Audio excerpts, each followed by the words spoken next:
यार दोस्तों, स्वागत है आपका अपने ही चैनल एनालिसिस वाला पे। तो आज है आपका 11 मई का जो आपका थर्ड शिफ्ट का जो एसएससी एमटीएस का एग्ज़ाम था वो समाप्त हो चुका है। तो आज के इस वीडियो में हम थर्ड शिफ्ट में जितने भी जीके जीएस के प्रश्न थे सभी अधिकतम रियल प्रश्न मिल गए, तो सभी प्रश्नों को डिस्कस करेंगे। ठीक है, तो चलिए शुरू करते हैं। हमारा जो 11 मई थर्ड शिफ्ट का पहला प्रश्न था कि पल्लव वंश का अंतिम शासक कौन था, तो आपका इसका जो राइट आंसर हो जाएगा अपराजित वर्मन हो जाएगा।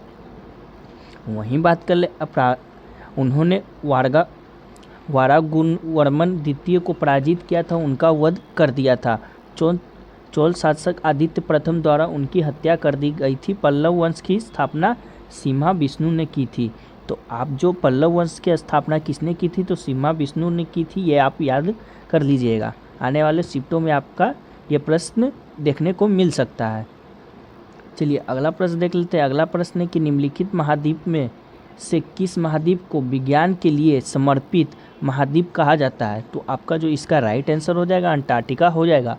अंटार्कटिका महाद्वीप को विज्ञान को समर्पित महाद्वीप कहा जाता है। अंटार्कटिका महाद्वीप की संरचना जानने के लिए विभिन्न देशों ने केंद्र स्थापित किए हैं। भारत ने अंटार्कटिका महाद्वीप की संरचना जलवायु का अध्ययन करने के लिए दक्षिण गंगोत्री नामक एक केंद्र की स्थापना की है। अंटार्कटिका में कोई देश नहीं। अंटार्कटिका को स्रोत महाद्वीप कहा जाता है। चलिए अगला प्रश्न देख लेते हैं। अगला आया था कि जून 2022 में नीति आयोग के सीईओ कौन थे, तो आपका जो इसका राइट आंसर हो जाएगा परमेश्वर अय्यर हो जाएगा। नीति आयोग के अध्यक्ष पर भारत के माननीय प्रधानमंत्री आसीन होते हैं।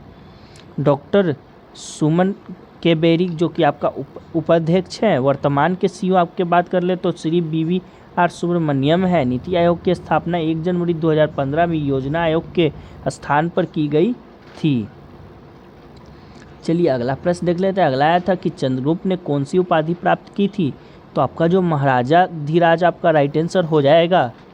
चंद्रगुप्त प्रथम गुप्त वंश के पहले शासक थे जिन्होंने महाधिराजा की उपाधि धारण की थी।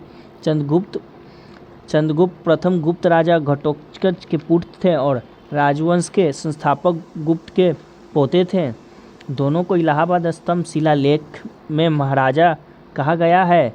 गुप्त वंश के संस्थापक श्री गुप्त थे। प्रसिद्ध चीनी तीर्थयात्री फांग चंद्रगुप्त द्वितीय के शासनकाल के दौरान आए थे, तो आप इस लाइन को भी याद कर लीजिएगा। चलिए अगला है कि भारत का सबसे पुराना ज्वाइंट स्टॉक बैंक कौन सा है, तो आपका जो इलाहाबाद बैंक हो जाएगा वो आपका राइट आंसर हो जाएगा ऑप्शन के अनुसार। वर्ष 1865 में स्थापित सबसे पुराना संयुक्त स्टॉक बैंक है। संयुक्त स्टॉक बैंक एक ऐसा बैंक है जिसके एक से अधिक शेयर धारक होते हैं। भारतीय स्टेट बैंक देश का सबसे पुराना बैंक है जिसकी स्थापना 1806 में हुई थी। अगला देख लेते हैं कि दिल्ली सल्तनत की पहली महिला शासक कौन थी, तो आपका जो रजिया सुल्तान हो जाएगा इसका राइट आंसर हो जाएगा। रजिया सुल्तान दिल्ली की गद्दी पर बैठने वाली पहली और एकमात्र मुस्लिम महिला थी। वो अपने पिता इल्तुतमिश के उत्तराधिकारी बनी और 1536 में दिल्ली के सुल्तान बनी। उन्होंने 10 अक्टूबर 1236 14 अक्टूबर 1240 तक दिल्ली के सुल्तान के रूप में कार्य किया। तो अब 1236 में दिल्ली की सुल्तान बनी थी। चलिए अगला देख लेते हैं। उनका जन्म जो है आपका बात कर ले तो सुल्तान जो कि इल्तुतमिश उनके पिता थे, वहीं बात कर ले उनकी माता तो कुतुब बेगम थी। चलिए अगला देख ले। अगला प्रश्न आया था कि हॉकी में येलो कार्ड देकर खिलाड़ी को कितने देर के लिए बाहर किया जाता है, तो आपका जो इसका राइट आंसर हो जाएगा 5 या 10 मिनट हो जाएगा। तो इसका आंसर आपका 5 या 10 मिनट हो जाएगा। छोटे मोटे फाउल जैसे किसी खिलाड़ी को धक्का दे देना, गेंद की राह में बाधा पहुंचाना, इसके लिए अंपायर ग्रीन कार्ड देता है जो एक तरह की चेतावनी होती है। 3 ग्रीन कार्ड के बाद येलो यानी पीला कार्ड दिया जाता है। इसमें अंपायर खिलाड़ी को 5 या 10 मिनट के लिए खेल से निलंबित कर सकता है। अगला है कि चंद्रयान 3 कब लॉन्च किया जाएगा, यह पूछा था, तो आपका जून 2023 में आपका लॉन्च किया जाएगा। भारत जून 2023 में चंद्रयान 3 को चंद्रमा पर लॉन्च करने की योजना बना रहा है। ये यौन चंद्रमा की सतह के बारे में जानने के लिए एक लैंडिंग मॉड्यूल और रोबोटिक रोवर लेकर उड़ान भरेगा। भारत पहली बार 2008 में चंद्रयान 1 के साथ चांद पर पहुंचा था। उधर रूस जुलाई 2023 में अपने लूना 25 मिशन को लॉन्च करने की योजना बना रहा है। यह भी आप याद कर लीजिएगा। अगला है कि 2022 में कॉमनवेल्थ गेम्स कहाँ हुआ था, तो आपका बर्मिंघम आपका राइट आंसर हो जाएगा। भारत के बर्मिंघम में 2022 में कुल 61 पदक अपने नाम किए भारत ने। आपका उसके बात कर ले तो मीराबाई चानू कॉमनवेल्थ गेम्स 2022 में स्वर्ण जीतने वाली पहली भारतीय थी।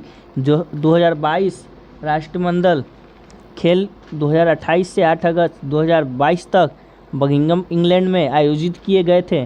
भारत इस आयोजन में 12 स्वर्ण, 16 रजत और 23 कांस्य सहित 61 पदकों के साथ पदक तालिका में चौथे स्थान पर रहा था। अगला देख लेते हैं। अगला आया था कि गोवा में थैंक्स गिविंग त्यौहार का दूसरा क्या नाम है, तो आपका सुकोत इसका राइट आंसर हो जाएगा। थैंक्स गिविंग के त्यौहार को हिब्रू भाषा में सुकोट के नाम से जाना जाता है। यहूदी नव वर्ष के पहले 10 दिन आंतरिक सफाई में बिताए जाते हैं, जहां भक्त अतीत के लिए गलतियों के लिए दिव्य क्षमा मांगते हैं और आने वाले दिनों में चुनौतियों का सामना करने के लिए आध्यात्मिक शक्ति मांगते हैं। तो चलिए अगला प्रश्न देख लेते हैं। अगला आया था कि मौलिक अधिकार किस भाग में है, तो संविधान के भाग 3 में आपका अनुच्छेद 12 से 35 तक में मौलिक अधिकारों का विवरण है। समता या समानता का अधिकार जो आपका अनुच्छेद 14 से 18 तक है। स्वतंत्रता का अधिकार आपका अनुच्छेद 19 से 22 तक है। शोषण के विरुद्ध अधिकार आपका अनुच्छेद 23 से 24 तक है। वहीं बात कर ले धार्मिक स्वतंत्रता का अधिकार, तो आपका अनुच्छेद 25 से 28 तक है। संस्कृति और शिक्षा संबंधी अधिकार आपका अनुच्छेद 29 से 30 तक है।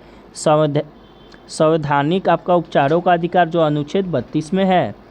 चलिए अगला देख लेते हैं। अगला आया था कि विधवा पुनर्विवाह सभा की स्थापना कब हुई थी, तो आपका 1850 के दशक में विष्णु शास्त्री पंडित ने विधवा पुनर्विवाह संघ की स्थापना की थी। हिंदू विधवाओं का पुनः अधिनियम 1856 भी अधिनियम 26 जुलाई 1856 को अधिनियम किया गया था। ईस्ट इंडिया कंपनी नियम के तहत भारत के सभी न्यायालयों में हिंदू विधवाओं के पूर्ण विवाह को वैधता प्रदान करता है। तो आपका यह रहा 11 मई थर्ड शिफ्ट का आपका जो क्वेश्चन था। हमें इतने ही मिल पाए हैं, अभी और मिलेंगे तो हम अभी PDF में डालकर आपको टेलीग्राम चैनल पर भेज दिया जाएगा सभी क्वेश्चन को। तो चलिए मिलते हैं नेक्स्ट किसी वीडियो में। तब तक के लिए जय हिंद, जय भारत।